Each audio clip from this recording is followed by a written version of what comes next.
7 erreurs à ne plus commettre sur Facebook. Bienvenue dans cette vidéo où je vais vous expliquer les erreurs qu'il faut éviter de faire si vous voulez avoir des résultats avec la publicité Facebook.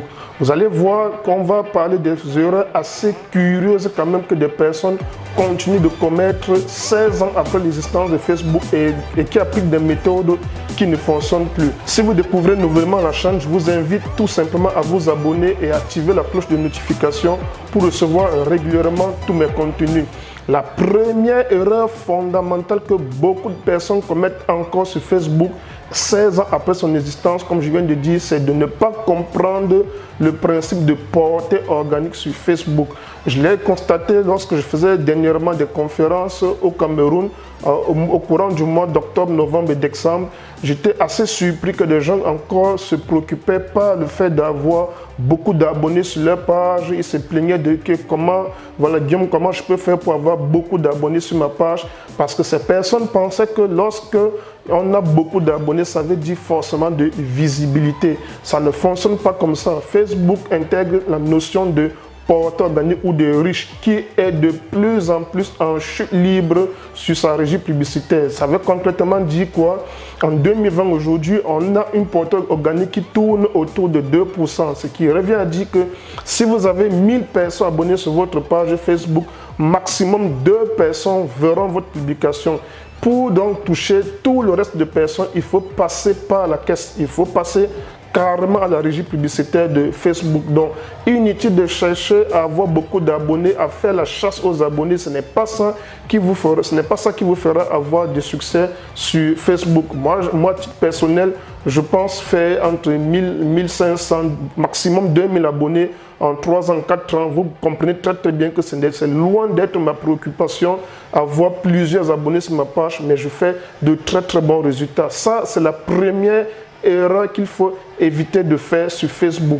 La deuxième erreur qu'il faut éviter de commettre, c'est de vendre directement à des personnes qui ne vous connaissent pas. Ça s'appelle du trafic froid. Je m'explique. Vendre, lorsque des gens vont sur Facebook, c'est pour se divertir, c'est pour la distraction, c'est pour se détendre, c'est pour causer avec des amis, des membres de la famille. Ils ne sont pas en mode acheteur.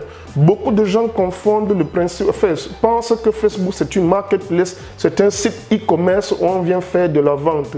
Les gens viennent avec une intention de distraction, pas d'achat. Lorsque vous surgissez avec votre offre de produits ou de services, c'est de l'intrusion, c'est de la perturbation et les gens prennent ça mal. C'est pourquoi il est difficile d'avoir des résultats si vous voulez vendre à froid à des personnes qui ne vous connaissent pas. J'aime bien prendre cet exemple, c'est comme vouloir embrasser une demoiselle dans la rue qu'on vient de découvrir pour la première fois. Donc vous devez prendre le temps d'abord d'attirer l'attention de votre prospect.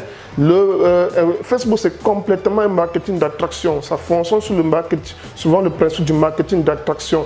Il faut être capable donc de détourner l'attention du prospect intelligemment et amener ce prospect donc vers votre offre de produits ou de services.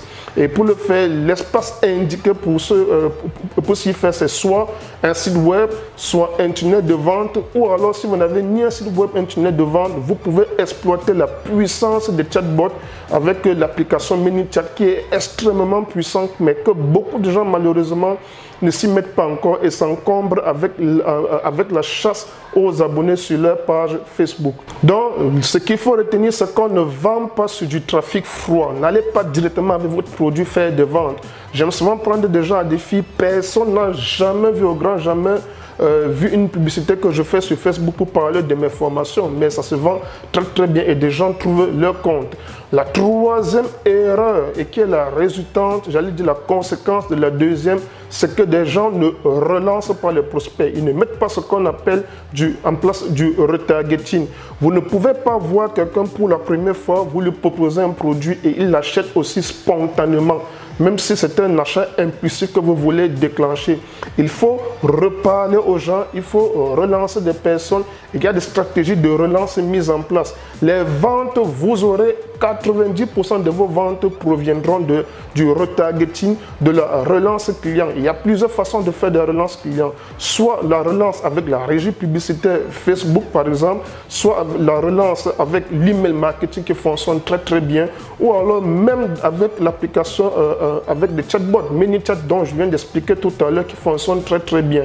Des gens ont besoin de voir votre produit 5 à 8 fois avant de prendre une décision. Il est extrêmement trop prétentieux de penser que des gens vont voir votre produit qui est sublime et directement passer à la caisse. Ça va fonctionner, mais si vous voulez avoir de gros résultats, mettez en place des stratégies de relance client, c'est-à-dire de remarketing. Quatrième erreur que commettent également des personnes sur Facebook, c'est de fonctionner sur une plateforme sans s'imprégner des règles publicitaires. Facebook a des règles publicitaires que vous devez respecter. Si vous ne respectez pas, la sanction est immédiate et sans appel. Blocage de compte, vous êtes exclu de Facebook ou bien votre compte profil est totalement désactivé. Donc je vois de plus en plus de gens se plaindre, Facebook m'a désactivé, Facebook a bloqué mon compte. Prenez la peine d'aller lire les règles publicitaires de Facebook, de savoir ce qu'ils interdisent. Si vous vendez des produits, par exemple, sur la beauté, évitez de mettre en avant, même si vous filmez l'épaule de quelqu'un, Facebook estime que ça fait déjà partie de l'intimité. Et il y a des expressions que Facebook n'aime pas entendre. Allez tout simplement dans Google, vous tapez Facebook Policies Act, c'est-à-dire Policies, c'est-à-dire procédure en anglais. Vous allez voir, pardon, pas procédure, règle plutôt.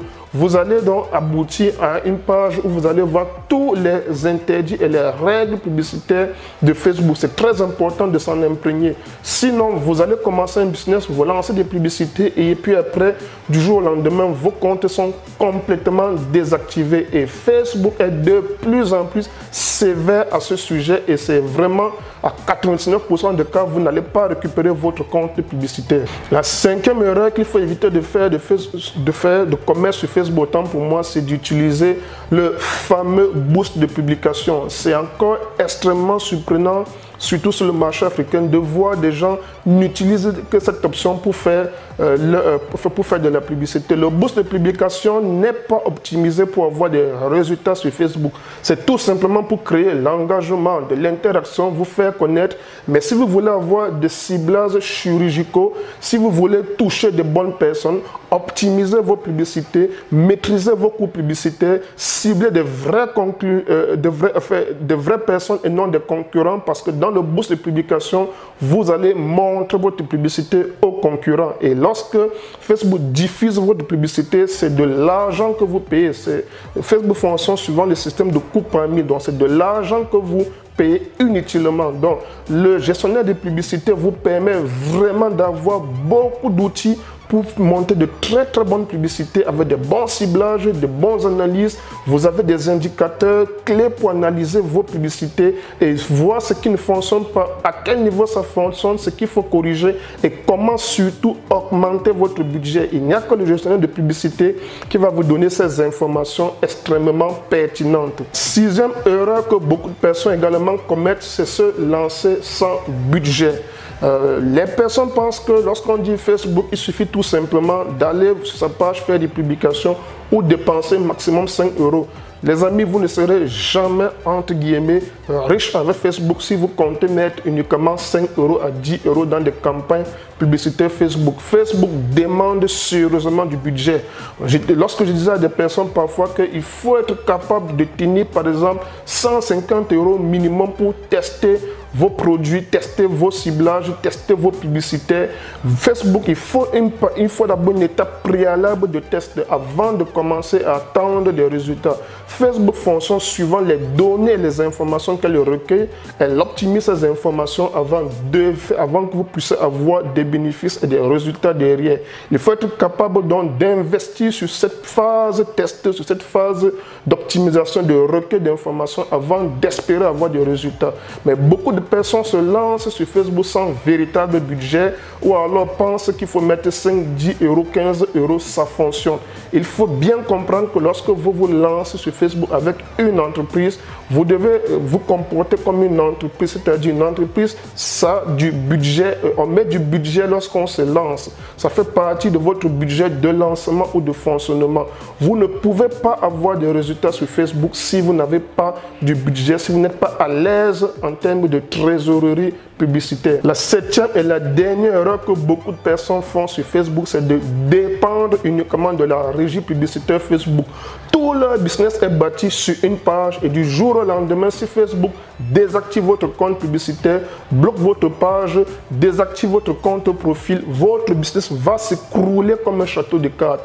Vous ne pouvez pas penser faire du business sur le long terme si vous dépendez uniquement d'une seule régie publicitaire. Facebook, c'est ultra puissant, mais il y a d'autres leviers également à l'intérieur de Facebook. On a les chatbots avec ManyChat, on a Instagram, mais il faut regarder au-delà. Il y a par exemple YouTube qui est un très bon canal d'acquisition que je développe énormément, en plus de Facebook déjà, de l'email marketing et du référencement naturel. Donc vous devez diversifier vos canaux d'acquisition, votre source de trafic et ne pas dépendre uniquement de Facebook parce que Facebook, ça demande du budget. Votre business doit, au point de départ, vous allez aller sur Facebook, mais plus vous grandissez, plus vous basculez progressivement vers des sources de trafic organisées, c'est-à-dire gratuites, pour pouvoir trouver un juste équilibre dans votre trésorerie et être très rentable. Vous ne pouvez pas vous permettre le luxe de dépendre uniquement de Facebook. Donc, voici les 7 erreurs que vous devez éviter, observer, corriger si vous faites déjà ces erreurs, mettre des choses en place concrètement. J'espère que vous avez aimé cette vidéo. N'oubliez pas de me laisser un commentaire, de me donner votre avis, de liker et de surtout vous abonner à ma chaîne et de ne rater aucun contenu en activant la cloche de notification. Je vous dis à très vite.